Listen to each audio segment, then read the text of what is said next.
Hello guys. So habang naghihintay tayo kay Ma'am Michelle, wala pa dito si Ma'am Michelle eh. Yan, hinahanap ko si na Ma'am Jane. So first go naghintay sila. Kasi 2 hours kaming pumila. Ganda pala dito guys. Oh. Ayan. So parang galing kami doon kanina. Pero hindi ko matandaan ko yung lugar na yan.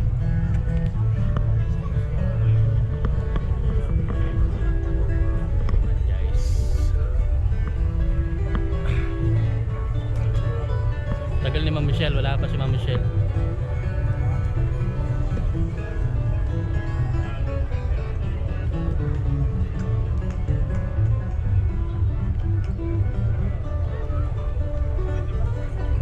Where's Ma'am Michelle?